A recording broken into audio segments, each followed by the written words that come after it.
Hello and welcome to Weekly MTG. I'm your host, Blake Rasmussen, and we have quite the show for you today. I have two amazing guests. You can't see one of them right now because we're gonna start with one of those amazing guests, William Jensen, who is going to bring us an announcement of a new play program, and then we're gonna switch over to one Gavin and we're gonna talk commander brackets. So we're packing a lot into this show. So we're just going to get started. So welcome, William. So real quick, what's your title? What do you do, in case people don't know? I am the Senior Director of Global Play Programs here at Wizards of the Coast. And what does that mean? It means everything organized play comes up through my teams, and eventually to me, that's commander parties, high-level competitive play, the Pro Tour, the World Championship, pre-release, everything in organized play. All right. And lately in the past couple of years, we've had you on every once in a while to talk about updates, tweaks, changes to plans. But today you're announcing something completely new, right? New and exciting. Should I just get right to it? I don't want to wait anymore. Just dive right in. Yeah. I know you're excited for this one. Yeah. Okay, in 2027, we're going to be hosting a Magic the Gathering Limited Championship. It is going to be similar in size to a Pro Tour, though not with the Pro Tour name. It's going to be an all-limited event with $500,000 prize pool. Like I said, approximately the same player size as a Pro Tour, give or take. And players can start qualifying for that event all throughout 2026. Mm-hmm. Every Spotlight Series and every regional championship globally are going to have qualifiers. At the regional championships, the size of those qualifiers are going to scale slightly, similar to how the regional championships do, but on a smaller scale. And all the qualifiers at the Spotlight Series events are going to qualify 4 players. The top 16 drafters from the 3 Pro Tours and the World Championships in 2026 are also going to qualify. The World Champion's going to qualify, and there'll be additional qualifying paths at MagicCon and MTG Arena, which will be announced via, in the case of MagicCon, the ticketed play schedule for the respective shows, and in the case of Arena, it'll be their entire system will be announced in the coming weeks. Okay. For all the Hall of Famers out there who might want to participate, you will be allowed to use your yearly Hall of Fame invite for this event or a Pro Tour. That's your choice. Now, just to be clear, so this is on top of our normal. This is on top of and mostly separate from our normal Pro Tour schedule, correct? Yeah, it has some tie-ins in that you can qualify from the Pro Tour. You'll also be able to qualify from the Limited Championship to the World Championship, but this event will not award AMPs, adjusted match points. It's a standalone event. I'm very excited for it. Limited has always been my favorite way to play Magic, and we want to give it a bit more showcase at the competitive level. Yeah. The joke around the office has been that Billy's setting this up so that he can retire from Wizards and go play on this. He's just setting himself up what he wants for a competitive path. It's because I accidentally left the title of the document retirement contingency when I started pitching it around. All right. Very exciting. More details will be coming soon. So we don't have exact formats or lineup or any of that sort of stuff ready yet. What you know is what's on the screen. We're also going to have an article on magic.gg. It's probably going to go up in about 10 minutes, around 10:15. But that'll be available at that point. Really exciting. Anything else on this, Billy, before you go? I don't think so. I hope you all join us at the qualifiers and ultimately make it to the championship. I'm really excited for this, and I can't wait. Can't wait for the event. All right, cool. Thanks, Billy. All right, we are now going to move on to the second topic for our show, updates to commander brackets, and this one is meaty. To talk about, we can take these off. Oh yeah, we don't need these anymore. Hey, I've been here the whole time. He's been here the whole time. Gavin Verhey, everyone. Welcome, Gavin. Hey, so glad to be here. Thanks everyone for joining as we talk a little bit about Commander today. Yeah. So we are focused on Commander, not as one person put in chat, Pauper. Sorry, that's one of Gavin's other 20 jobs. But we are talking about updates to Commander. So give us an intro. What kinds of things are we talking about? What are we covering? What has the committee been discussing? Yeah, so first of all, I'll say that in accompanying this live stream will be an article going up at 11, right, as soon as this concludes, 11 a.m. Pacific, with all the information we're going to talk about today. So you'll have access to all of that. But so the first thing I want to talk about is kind of how brackets are doing. Like, how do we see that they've been doing? How are they going? Overall, we think they've been really successful. You know, we kicked this program off earlier this year as kind of our first attempt at a matchmaking thing for Commander. And now when I walk around Commander halls, people are just using the terminology, right? Mm-hmm. And a lot of times people sit down to play, and they're using all of it or at least pieces of it. They're like, oh, let's talk about how many game changers you're playing or what have you. I'm playing a 3, what are you playing? All that kind of stuff. It's been pretty successful. I was just at PAX Australia, and even all the way on the other side of the world, I see people using Commander brackets, which is awesome. With that said, I think there's a lot of room for clarity in the Commander bracket system. Yep. There's been a lot of stuff that was pointed out that's like, this doesn't make sense. What does few tutors even mean, right? Yeah. What does no early game combos even mean? And while it is always going to be a somewhat squishy system, because it's about trying to figure out your own ranking of your Commander deck, it's never going to be like a perfect algorithm you can put everything into. It's really just meant as a starting point for discussion. As I always say, the real goal here is to just trick you into having a pregame discussion at your table, right? But there's still some things we could clarify and do a little bit better job at. Okay. So one of the things we're trying to do here, we're going to talk about a lot of things today. One of the things we're going to try and do here is clarify a few things. I want to say also, I guess at the top, that one thing we did last month that was really exciting is we had this event called the Commander Summit here at Wizards. We at Wizards offered everyone on the Commander format panel, which is a group of 16 different individuals, to fly them out, put them up at Wizards for 3 days, and we had meetings and talked about the future of Commander and even played some upcoming products to get their feedback on stuff. So it was a really, really amazing time, and a lot of the discussions for what we're going to be talking about today fell out of that. So we're going to talk about some Commander brackets and some changes to those, and then also at the end we're going to cover just some topics that are on our minds. Yeah. And I would love your feedback on, so please give us all of that wonderful, wonderful feedback. So maybe I should get into the first. Yeah. We're going to start by talking about the brackets kind of overall, and then we're going to dive into a number of individual topics. Again, talk to us a little bit about where the bracket's at now. Yeah, totally. So we're making a couple small adjustments to brackets today, and we also wanted to provide a little bit more clarity around what we expect at each bracket, and what kind of decks and gameplay you should expect at each bracket in a couple different ways.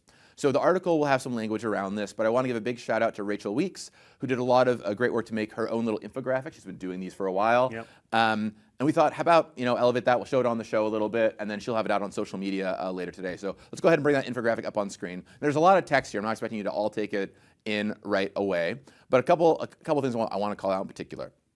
So we still have 5 brackets. That's not changing. But for each bracket, we're talking about a few different things here as kind of our expectations. Mm-hmm. What you expect around the decks in that bracket, what you expect around the win conditions in that bracket, what you expect the gameplay to be in that bracket, and then a big one a lot of players have asked for, how many turns you can generally expect a game in that bracket to be able to end on. We tried to figure out the best terminology for this, and what we're trying to figure out is what turn the game's going to end on, because that's tough to know. You're not always sure when that's going to be. The first player that's eliminated plays a number of different turns than the last player who's eliminated.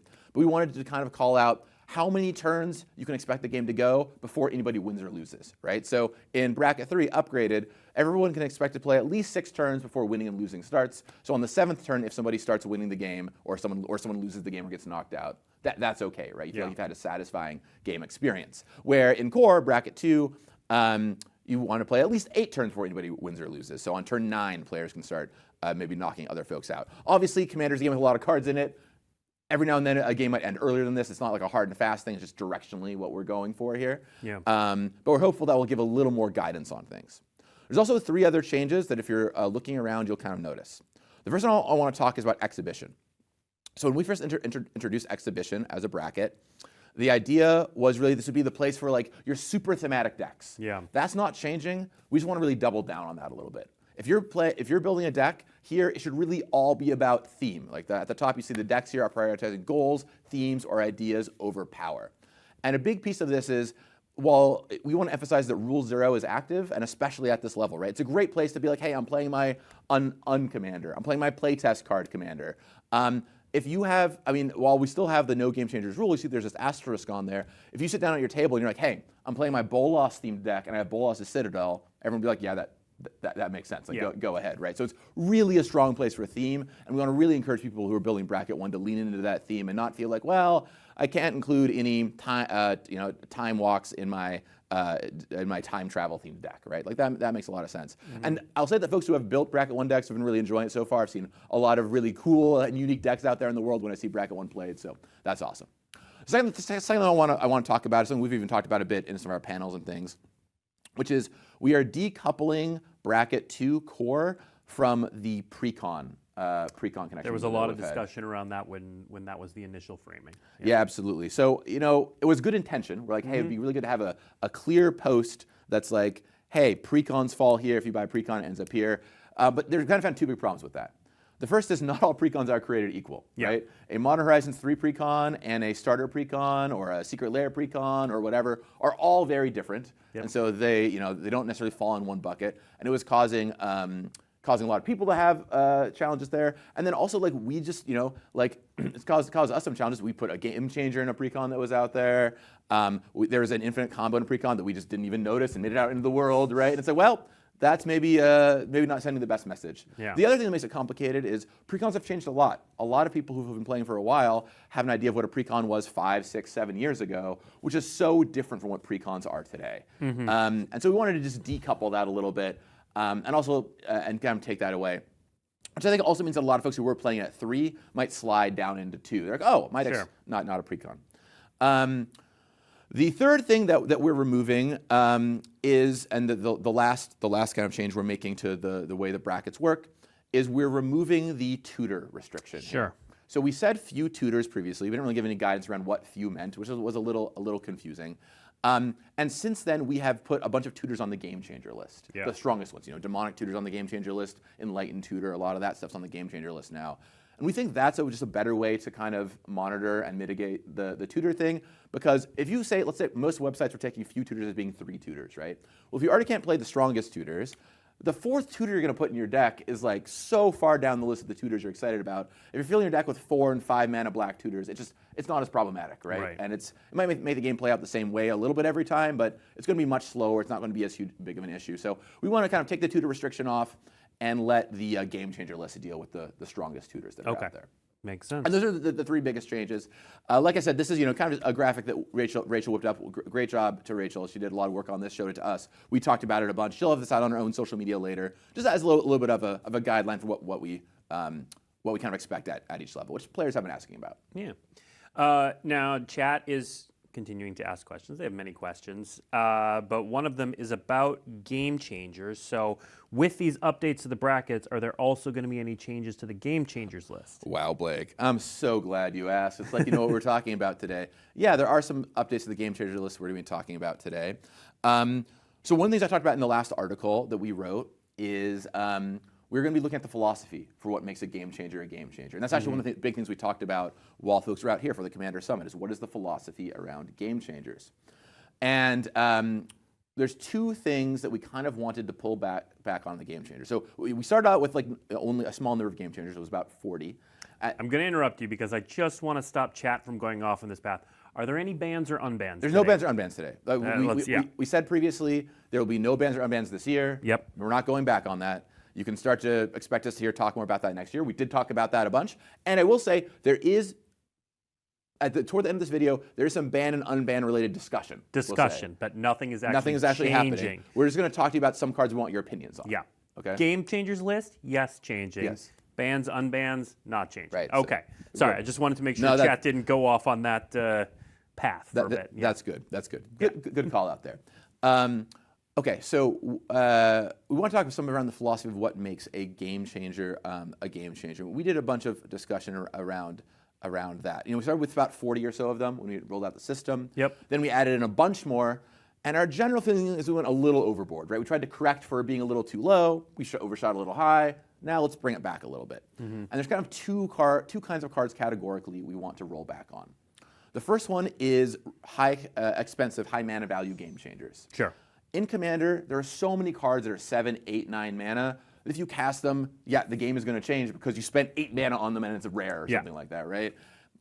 There's plenty of those out there in the world, and the delta between the best one and the next best one is not that gigantic, and there'll be tons more of these in the future, right? So we wanted to kind of pull back on that and really focus game changers on a lot of the lower mana value cards that are the ones that come down early and really warp a game around them, right? Because ultimately, if your opponent casts a spell on turn 8 and it ends up crushing everybody, you're like, well, yeah, it's turn 8. That happens. But if they cast a card on turn 2 or 3 and it snowballs your advantage really fast, that's where it really feels like, wow, you're playing at a different level than me. Yeah.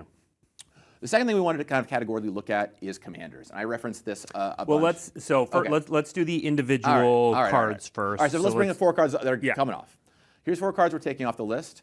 Expropriate, Jin-Gitaxias Core Augur, Sway of the Stars, and Vorinclex, Voice of Hunger. I'll kind of talk through each of them a little bit here.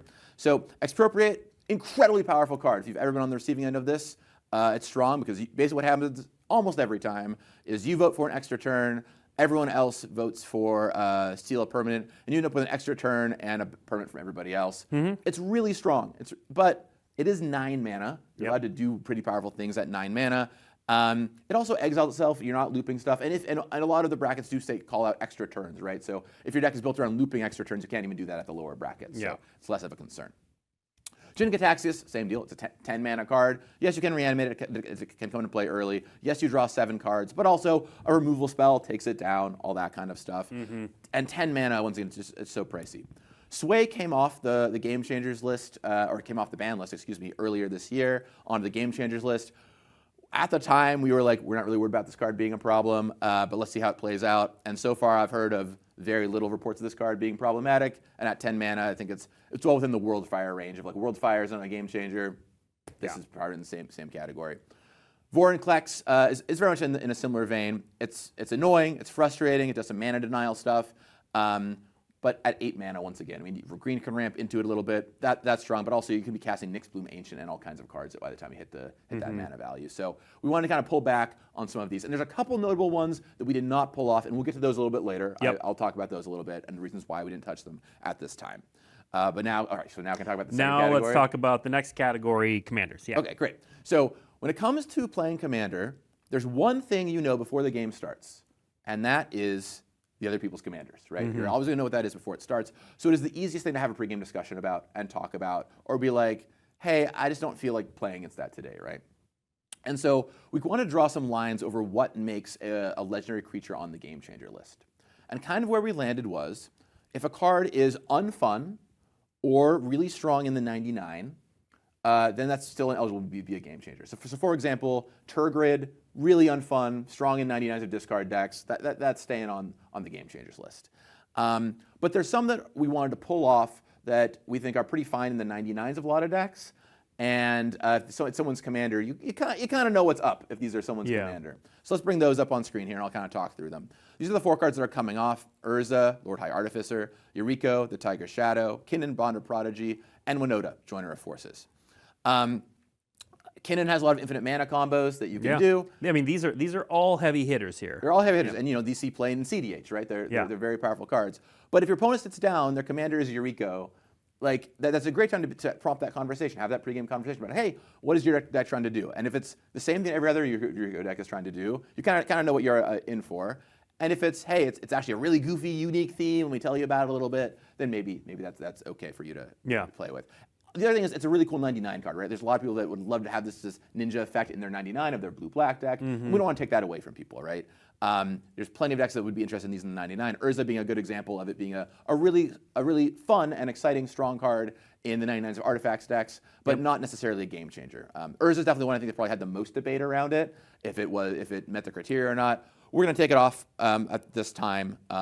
But Urza's, I think, maybe the one that is most on the line. But we thought it was worth pulling these guys off. And now they're free to be in your 99s. If they're your commanders, it kind of once again starts that pregame conversation about what deck you're going to play. So, all right. Next category is not a category.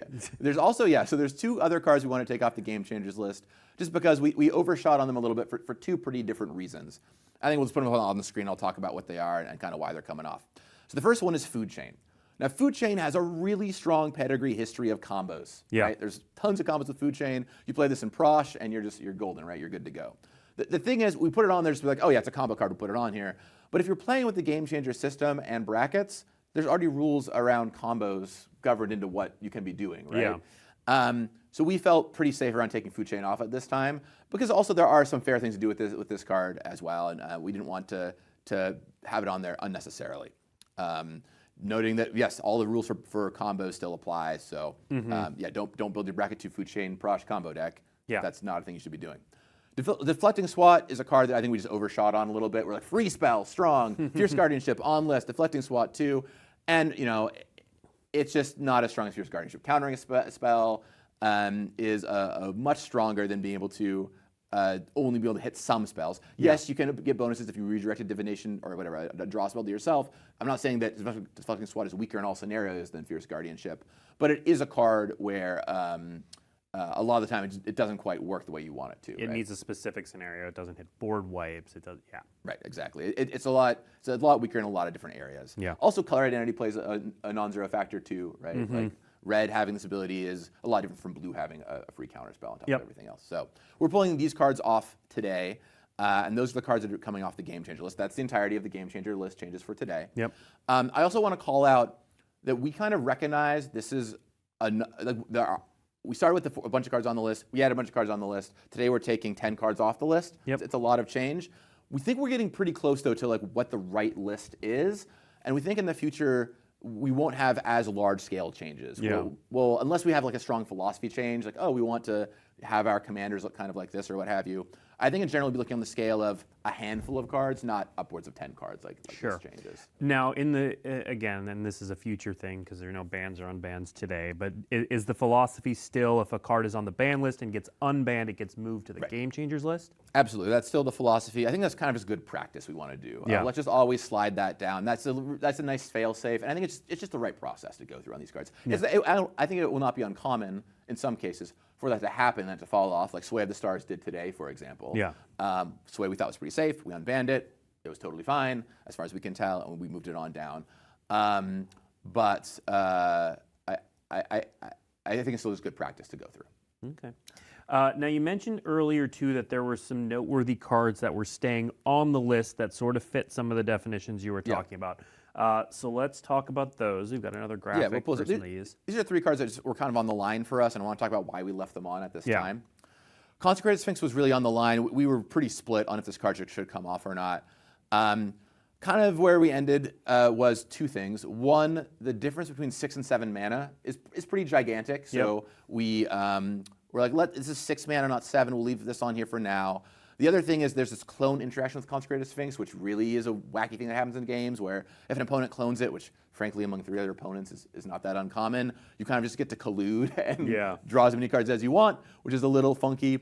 But we're interested in feedback on all the cards on the screen. So if you think this card should come off, we'll be looking at it for a future update. We kind of wanted to see how this initial round of changes went over.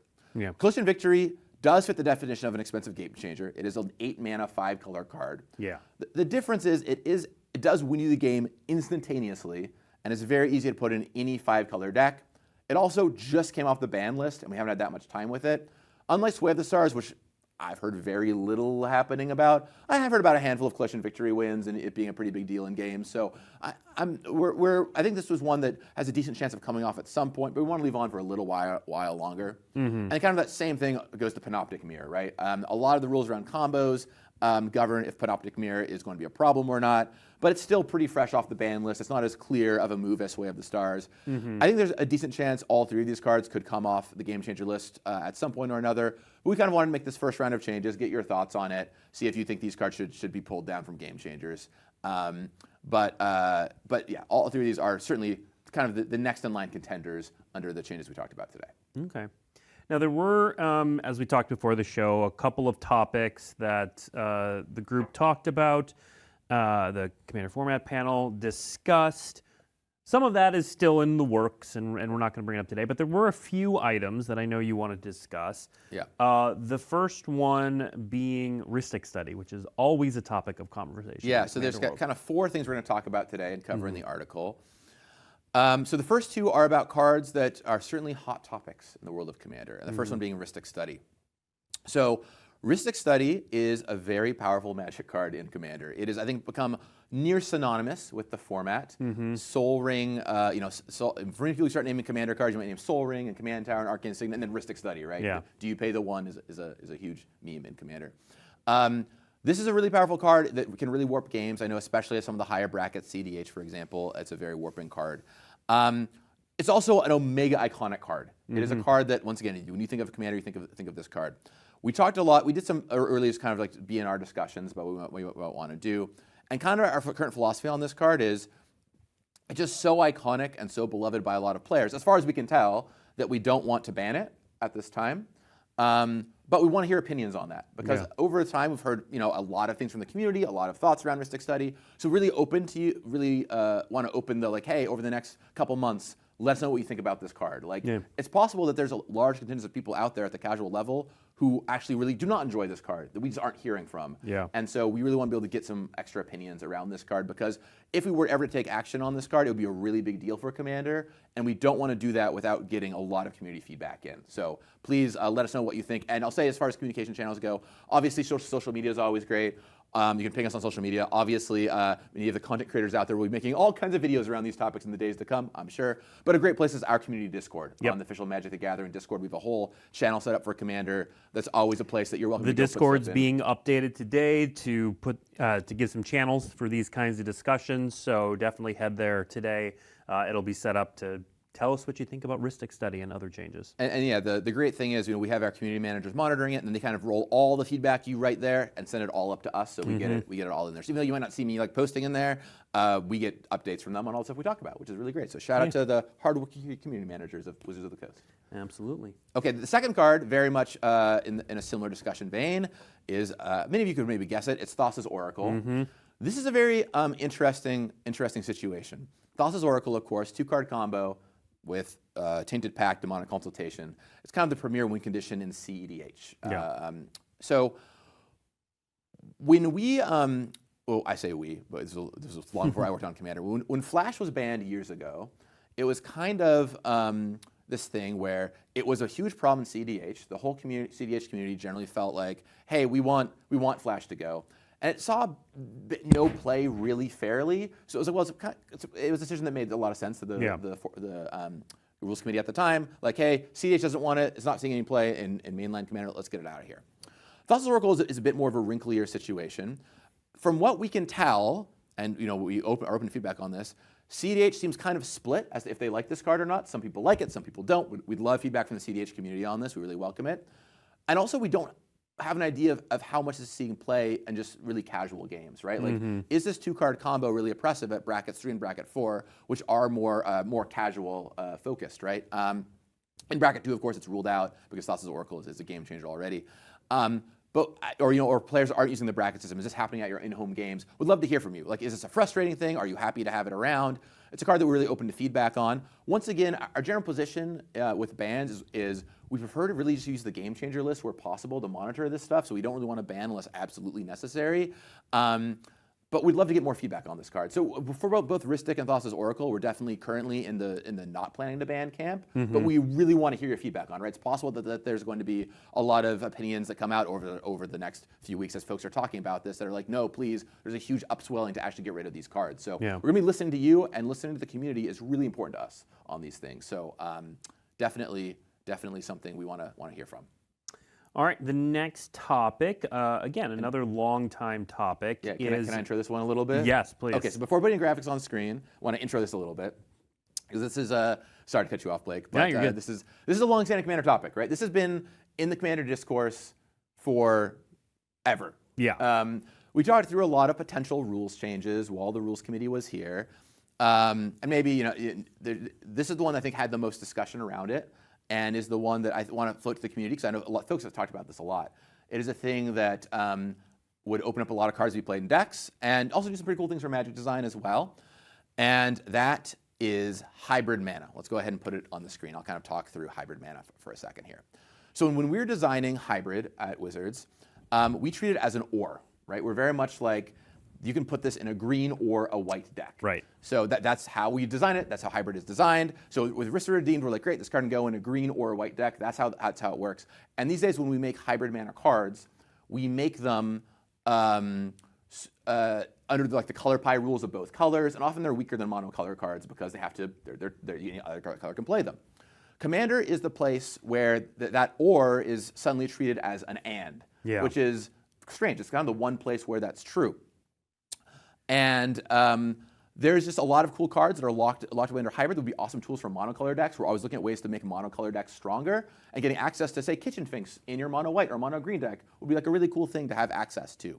We've also been coming out with more hybrid recently, and there's more hybrid to come in the future. And letting players have access to those cards, I think, would be a pretty cool thing for us to be able to do from a design perspective. It opens up a lot of things. And then from a commander deck building perspective, it's just cool to have access to a lot of these cards. So I want to talk through a few of these examples on the screen.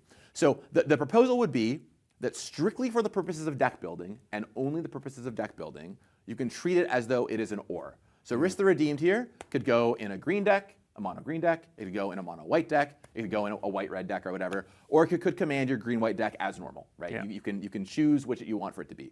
When it's on the battlefield, it is still a green white card. If you play it in your mono white deck, it is still a And I also want to, I also want to, just because I'm seeing where chat's going with this. This is Gavin talking through a hypothetical. We're not making a rules change today. Right. I want to be clear. These are all things that we are asking your opinions on. Yes. Right. We want to hear from you. That is the whole point of why we're telling you. We're like, instead of just making changes, let's hear what the community thinks. Right. Yes. Yeah. So this is a point of discussion, not a change being made today. Correct. Yeah. Okay. Continue. Great. Perfect. And so we would treat it as an or just for deck building. On the battlefield, they would still be exactly what it is. If you had Hydroblast in your deck, you would kill a red-blue hybrid card or something like that. Yeah. This does not, going to the example on the right of Deathrite Shaman, this does not change what you need to do with the symbols and text boxes. So Deathrite Shaman is still locked to a black-green color identity card. Right? Yeah. This is a card that you could not put in your deck if you're mono-green because it still has a black mana symbol on it. That still works as intended. And then in cases like Two-Brid in the middle, like Beseech the Queen here, we call this Two-Brid in Magic design. We could make it work a number of different ways, but I think the most intuitive way is just it's treated exactly the same way as an or. If you want to put this in your deck and cast it for 6 mana, or maybe you do some stuff with Gilded Lotus to be able to cheat it for triple black at off color, we would let you do so. I think that's our inclination. So we discussed this a lot as a format panel. And some people were like, this sounds great, let's go for it. Some people were a little more hesitant. We've talked about this a lot on the design team. So really what we thought is like, hey, there's been a lot of discussion around this. Let's open it to the community and be like, hey, we're really looking at this seriously. What do you all think about it, right? Would it be cool to have more tools for your monocolor decks? Would you be like, oh, that's kind of weird to have these rolling around? It could be, we're really interested in your opinions on this. I mean, based on chat, it was just yes, no, yes, no, yes, no, yes, no, yes, no. It's definitely something that people are split on. Head to the Discord and we can have that discussion. Yeah, we'd really love to hear from you on this one. I think like I said, it gives us, it would give you a lot of cool monocolor tools, both now and in the future, some extra cards you can play around with. Yeah. All right, we are nearing the end. We do have one more topic we want to touch on, but before we get to that, we do have time for some questions. So. Well, there's also the fourth. We're going to get there. We're going to talk some more. Perfect. All right. We are going to talk some more, but I want to give, if you have questions, it helps me to tag them as @magic, and then I'll start watching chat now. And then once we hit questions, we can start running with them. So you're so good at this, Blake. You're just teeing up to get people ready to send questions. I'm just teeing things I up should here. never question the pros. Never question the pros. All right. What's our next topic, Gavin, Okay. before we get to questions? This is the fourth thing I want to talk about. We've heard from the community a decent amount. There's some interest in a 6th bracket, another bracket. And we talked a lot about if we wanted to do this and how we wanted to do it. And kind of there's 2 places. What we don't want to do is get into we're going to adding a ton of new brackets, and we're back to having 10 points on a scale. And the more granular you get, the smaller groups there are for each individual bracket. It makes it harder to find games of your bracket, et cetera, et cetera, et cetera. But we are very keen on looking into maybe one more bracket. I don't think you really want to go above one more. And there's kind of 2 natural places to put it to us. And I guess I'll say before I say this, our hope is also that, by the way, with these changes, some of the changes we're making today, like decoupling precons from core, bracket 2. Some people will move from bracket 3 into bracket 2 a little bit. There'll be a bit of movement happening there, and also some of the information we gave about brackets, what we expect. We think there might be a little bit of movement around that might help some of the people that felt a little stranded. Yeah. So maybe we might not need to add a bracket at all, which is also why we wanted to wait and get your opinions. Anyway, there's 2 main places we think we could put it. And it's between bracket 2 and 3. Yeah, let's put the bracket. Yeah, there we go. And it's between bracket 2 and 3 and between bracket 3 and 4. And there's kind of 2 different things happening here. The first, I'll start with between bracket 3 and 4. We've heard from some players they want to be able to play with unlimited game changers. Like, I want to play all my cards that are awesome, unlimited game changers. You know, all these like big, powerful, swingy cards. But I don't want it to be as fast as optimized often is, right? I don't want it to be like, wow, the game is over really quickly, or we're selling just mega combos. I just want to be able to play all my favorite game changers. So that's I've heard that a number of times from players. Maybe that's the place we should put it. The other place we could potentially put it is between 2 and 3, right? There's people that are like, well, I want to play with no game changers still, but I want a little higher power level. Or maybe put it a different way, I want to play with game changers, but keep kind of the power level of 2. There's 2 different ways you could maybe strike that, right? And so we're interested, if we do add a 6th bracket, kind of where we would put it. And so we're interested in community feedback on should we add a bracket, and if so, which of those places would you want it to show up in? Because we've seen some discourse around this already, but kind of focusing it on that basic question of should we do it and where should it go, I think will give us a lot of good feedback. So please let us know what you think. And really what I kind of want to set the expectation of in general with this whole conversation is before we make some big format level decisions, let's get your opinions on them, right? Like Commander is a community format. We want to hear what the community has to say, right? That makes a lot of sense. So please send us your stuff, post in the Discord, put it on social media to us. If you're a content creator, make the videos. I'm sure we'll be watching so much content over the next 2 weeks. I cannot even tell you. So please, I encourage you to have these discussions and bring it back to us. All right, let's move on to some questions from chat. First question up is about Phyrexian mana. So we talked a little bit about hybrid mana, but we didn't throw in Phyrexian mana. Do you view it the same, different? Any thoughts on Phyrexian mana? We did talk about it. I think we decided that like you have to draw the line somewhere, right? Like Fierce Guardianship should not be able to be played in any commander deck, despite the fact you can cast it for free, right? Yeah. That doesn't make any sense. And Phyrexian mana is still designed to be that color, right? Where hybrid is very clearly designed to be either color, right? That's how we make all the cards these days. So being able to splash, say, Gut Shot in your mono-white commander deck feels a lot more transaggressive than playing your white-green hybrid card, where it is already intended to be able to go into white decks in your mono-white deck. So no, we would not be touching Phyrexian mana at this time. All right. Any progress with the Silver Bordered project? Yeah. So the Silver Border project is still something on our radars. What I'll say is, actually, if you want to go ahead and pull that graphic back up, Rachel's graphic back up, one thing we're really hoping for is that with Exhibition, that is a great place for a lot of the Silver Border cards to live, right? Like we want to really be clear, like, yeah, this is the place to do things that you wouldn't normally do, right? Yes, technically there's no game changers here, but if you have a thematic one, put it in, right? If you're building around an uncommander, this is the place for it. And we're hopeful that a lot of the decks that would want to use Silver Border cards will end up living in that space. I know that's not everybody. I know there's plenty of people who are at bracket 2 or even 3 that are like wanting to play with Silver Border cards. And if you're not familiar with the Silver Bordered project, it was basically being able to go through all the Silver Border cards and list out which ones could be just cards you could play in your decks, more or less. Yeah. Still thing on our radar, something we're looking at, but we've had a lot of other things we've been talking about. So something on our minds, but no update on that today. All right. Any more discussion on Banned as Commander? Yeah, we talked about it a bunch. We're always wary of how many lists we're creating and how many cards would go on that list. The number of cards that would end up being banned as Commander is incredibly small. Yeah. We're open to feedback on it for sure. When we talked about it most recently, we were not super interested in banned as Commander, but I'm always open to hearing more feedback on it, right? So if there's a strong community movement, we can go for it. Just there's so few cards I think that would actually go on that list. Yeah. For example, some folks would argue, hey, just put Urza on banned as Commander. That'll solve that. But I don't want to take it out of the game. Some people really enjoy playing that card at bracket 4, even though it's not maybe a commander we love seeing as much at bracket 2, right? So I think it's only a handful of cards that would actually go on that list. I do want to recognize the otter in the room that everyone loves Lutri. I get it. There's a lot of Lutri love out there. Maybe some other options for that card someday. But I don't think just creating a banned as Commander list for like 3 cards is really the right thing to do. All right. I'll just read this question straight up. First player in turn order versus fourth player win rate differences are massive. The average fourth player has half the win rate of the first player. Yeah. Whether or not that's exactly true or not, it sure feels pretty true. Any plans to address this? Well, I'll say we actually did talk about this during the summit. I'll admit that, as it turns out, 3 days is not nearly as much time as I thought. Like, we had so much to talk about and dug into these topics so deeply, we did not get to fully talk about that. But it's something that was on our radar, and I want to shout out. I think it was specifically Deco on the group, on the format panel, who was like, "Hey, I really want to make sure that we talk about this," because especially at like CDH levels, it's a much larger deal. So it's something on our radar. We talked about a number of solutions we could look at some points, ranging from, should there be like extra mulligan bonuses or whatever, but certainly nothing anywhere close to fully baked or anything we'd want to talk with you about this time. So no, I have nothing for you at this time, but I'll say it is on our radar and something that I think we know is noticeable at the higher levels of Commander. All right. What is the timeline for when feedback might lead to decisions? For example, when might there be a change made for Ristic study?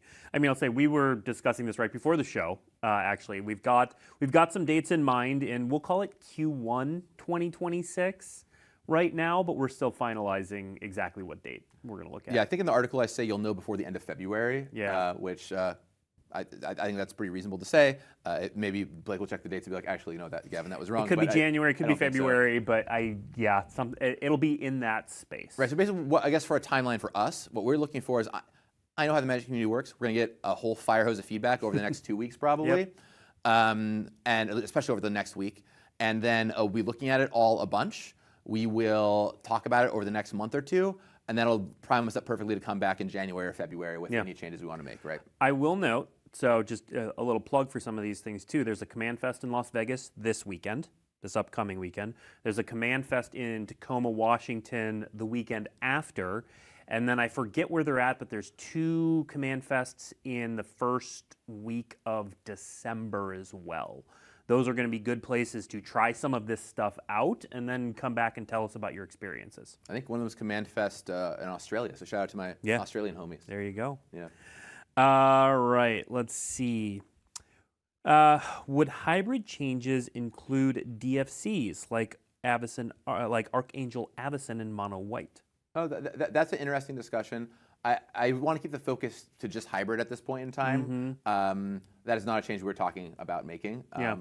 It's interesting. It's an interesting one. I think that is one we could talk about more than Phyrexian, but I think there's a lot of cards you could potentially talk about. I think keep it to just hybrid, where the cards are very much designed for, it literally has a white symbol partially on there as half of its mana, as an optional mana cost. Yeah. I think is where we want to keep that discussion focused. So yep. Yeah, a good note, but a hybrid is, I think, the only one we're looking at this time. Any thoughts about splitting CEDH and Casual Commander with different ban lists?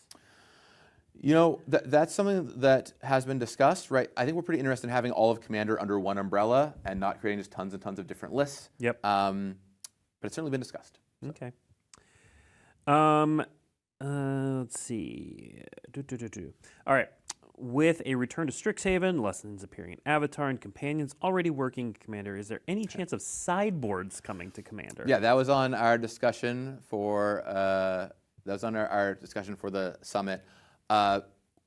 We talked about it a little bit. We had a bunch of other stuff we were trying to get through, so we didn't really finish that discussion.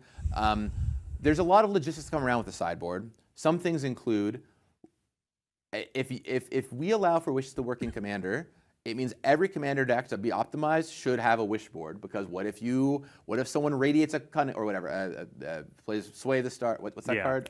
Eye of the Storm and Cunning Wish or whatever, right? Where other players are copying it. A lot of weird stuff like that starts happening. Also, people have to carry around extra cards. This can be a whole thing. With that said, I'm a Wish lover. I love Cunning Wish and Burning Wish. Are some of my favorite cards. Have always tickled me. So the idea of getting them to work in Commander would be really cool. But there's a lot of challenges that go along with that too. So I do think that's the thing we'll investigate at some point. But I would expect that investigation, I think, more likely than not, to turn up with no changes. It's possible. It could be something at some point or another. But I will say it was on our radar. The number of topics we were able to touch on briefly at the summit was pretty high, and it's actually pretty hard to hear the community be like, "Oh, what about this?" And we actually got to talk about that a little bit. So. We'll stick with the color conversation. So any conversations about off-color fetches? So, using a flooded strand in your blue-red deck. one thing that's really important is that formats have rules, and ultimately there's going to be cards that feel a little weird within those rules. Yep. But you can't start making exceptions for every single card. So hybrid, like, is a thing where it's like categorically, it's easy to look at and be like, this mechanic, this mana symbol works in a certain way now. But if you start looking at fetches, suddenly you're like, okay, well, what about Urborg? What about Yavimaya? What about like all these? Should Kurdape be only allowed in green-red decks? And then it's a path that makes things a lot more confusing. And we don't want to walk down that. So no, I think there are no plans to change that part of how things work. And overall, like, and I end the article with this, and you'll see when the article goes up. Commander's awesome. It's like doing great. We're really happy with Commander. We're looking at a handful of small tweaks and changes, but like I don't really want to make things overcomplicated. And I think the Kurdape, the Kurdape thing, the flooded strand thing, whatever, does that to some degree. Okay. I do see a question we can answer pretty quickly, asking about changes to the Game Changers list. Yes, we made changes to that list today. It was only cards being taken off. Yep, and that'll be an article that goes about 11 a.m. Yep. So in about 15 minutes, that'll be up. Seen a couple questions about any discussion of Planeswalkers as commanders. Yes, we had a lot of discussion around Planeswalkers as commanders.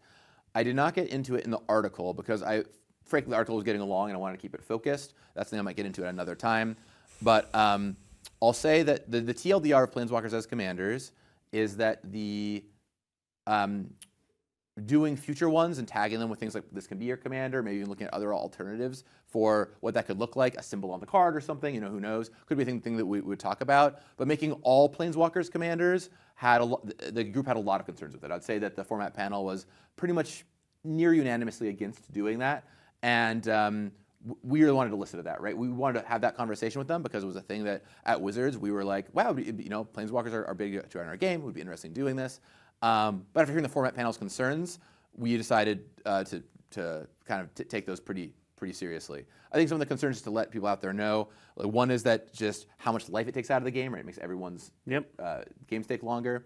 And that gets compounded by the more Planeswalkers you have, right? Imagine sitting down at a table with 2 or 3 Planeswalker commanders. That's a ton of life being taken out of the game, which makes the games take a lot longer. There's a handful of older ones that would be pretty big problems. We'd have to kind of touch right away. That's a big issue. So it also incentivizes board sweeping decks, right? If you're playing Planeswalker Commander, the best thing to do is fill your deck with 9 board sweepers, which also makes games take longer. So that's just a handful of mini arguments that were made, but there are no plans to do that at this time. Although, once again, seeing more Planeswalkers that are designed to be commanders in the future is very much on the table. So I think you'll see plenty of this can be your commander style things in the future of Magic. Just not retroactively making all Planeswalkers commanders. That'd be over 300 cards becoming commanders, which would be one of the biggest changes in the history of Commander. It'd be a pretty big deal. All right, I've seen a number of questions in this space about the number of turns, specifically its effect on aggro and Voltron. So I'll read this question. So aggro and Voltron decks are already very disadvantaged archetypes in Commander, and being unable to knock out a player until turn 6 in bracket 3 feels very restrictive. Is there any chance this restriction will be revised? I feel this pushes an already battlecruiser heavy format further in that direction. Yeah, definitely true. We talked about the Voltron thing a little bit when we were making this graphic. We made this graphic to be directions for what we expect to show up in that bracket, right? Nothing is hard and fast. You can always talk with your table and be like, hey, I've got a more aggressive deck. I've got a Voltron deck here. It's capable of doing this. It's a great thing to be able to talk about. This is also, and the article goes into this a little more, but it's not like if your deck ever does this, it's ineligible. Yeah. It's like this is what you should expect to happen. Obviously, combinations of cards or perfect draws with soul rings or whatever can allow for sometimes wilder stuff to happen.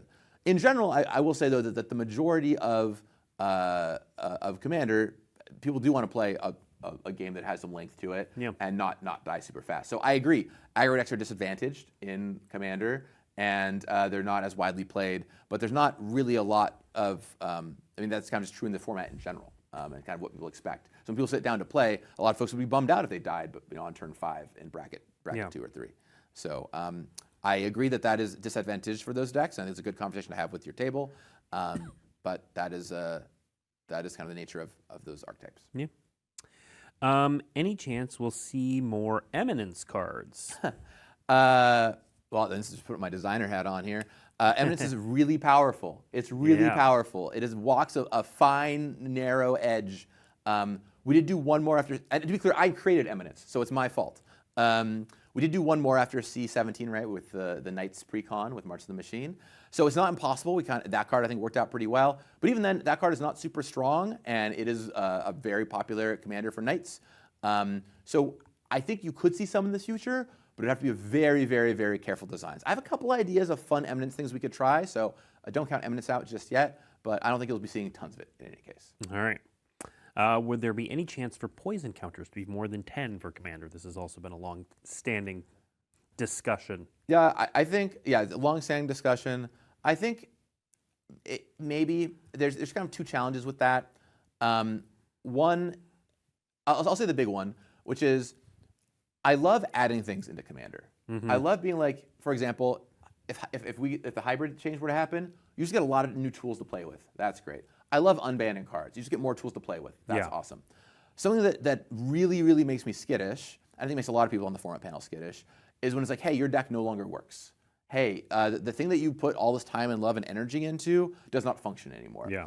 And a lot of people have built their poison decks very carefully, and if you suddenly raise that cap to 15, or whatever number you choose, it dramatically alters how your deck plays. I'll give you a great example. Another thing we talked a lot about at the summit was commander damage, right? And commander damage is this extra thing you have to track. It's not everyone's favorite thing to do. A lot of times it's like, I just don't want to deal with this. But if we were to suddenly say, hey, commander damage is removed, that's a whole category of deck, right? Voltron strategies that just stop functioning, or at least function at the same level. So I think, to be clear, I think we can look at other changes to commander damage. We have maybe some ideas that we'll talk about at some point in the future. But we don't want to just take away people's decks' ability to function. So for that reason, I think the poison change is less likely. I think we could talk about it. The second point I was going to make is if we ever do poison as a major set mechanic again, like we did with Phyrexia All Will Be One, I think we could talk about that a little bit more, but not at this time. Yeah. I will note I'm seeing a bunch of good questions about Magic generally, or competitive play, or different cards and stuff. We are going to focus on Commander just because we have Gavin here and we have so many questions on this very topic. Not to say any of your questions about anything else are not good questions. We're just going to focus on Commander today. I love talking about Commander. Yeah. Let's see. Chat's moving too fast for me to keep up with it. Are there going to be any changes or more detail to the no mass land denial rule? Not all land denials are the same strength. Some are much easier to deal with, like Harbinger of the Seas. Yeah, we. I think in the original article, if you go and look at the original article outlining brackets, or on our website now, actually, I don't want to call this out, by the way. This is in the article too, but some folks have been asking for like a source of truth of the newest version of the brackets. There's actually a piece of our website on the Commander format page on the Daily MTG website that has all the current bracket rules there, and it'll be updated shortly after the article goes live with the updates that we've made today. And I think if you go look at both the original article as well as that, it'll have some information around mass land denial. So there are some things around that. Ultimately, it gets just really really ticky-tacky to start being like, okay, here's all the different rules you should look at for what makes a mass land denial spell. Blood moon effects that are on creatures are fine, right? It's just you start going down this well and it becomes very hard to track. We want to try and make it not feel a ton like homework. When we first were working on the brackets, we actually made an entire list of mass land denial cards, and we're like, hey, these are the mass land denial cards you shouldn't play. But that was just another list you had to track on top of the game changers list. And ultimately, like, playing Magus of the Moon is still not that fun. So we decided to just put it all under mass land denial.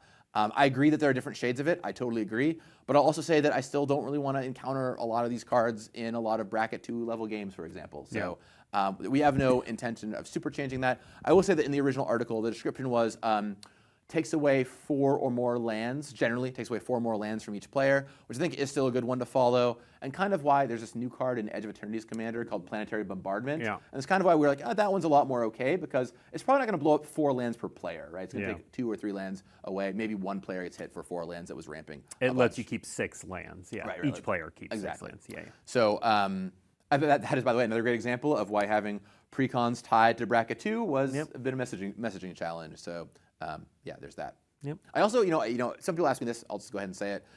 I think it would be cool. Like brackets are still in beta right now. We're not removing the beta tag. I could imagine a world where 5 years from now or longer, precons have what bracket they're at on them, right? You go to the store and you look at the back of the box, and it's a bracket 2 precon, bracket 3 precon, and distancing the precon language from that lets us do that potentially too someday. Yeah. Okay, let's go. We're just about out of time, and we have one fun thing to show you at the end of the show. So I want to leave a little bit of time for that. Oh man, I lost the question.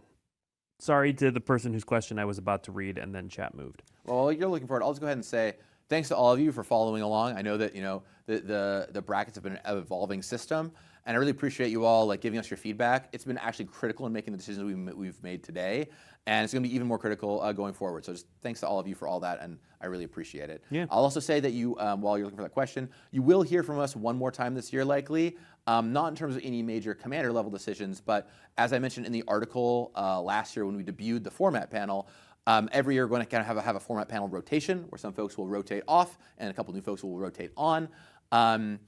And that'll be happening before the end of this year, and so you'll hear from that when it happens.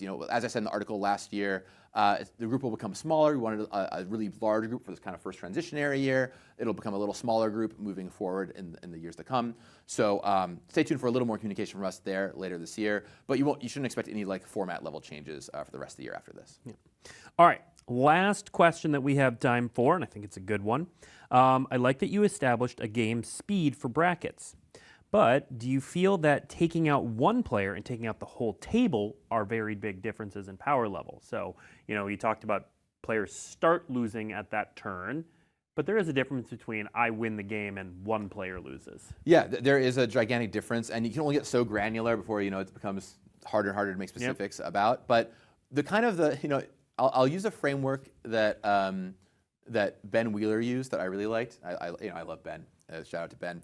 He's like, what turn, if you died a Craterhoof Behemoth, would you be happy about your game being played, right? Yeah. And it's like that's like a framework that I thought was pretty helpful in creating this. So it's like, okay, well, are you satisfied with your commander game if you die at this turn? If the game ends on this turn for you specifically, are you satisfied? Mm-hmm. And so if you've played 6 turns and someone kills you on their 7th turn, are you satisfied with your experience? You feel like you have to do a bit of your thing, you have to interact with the game. That's kind of the question we wanted to ask here. Yeah. And so that's kind of the framework I would think about it as is, and the article goes into this a little bit more, but are you satisfied with how that's turned out? So that's how I think about it for yourself. And if you're satisfied killing everybody on your turn 7, yep, then great, that's awesome. I might have a bracket for you.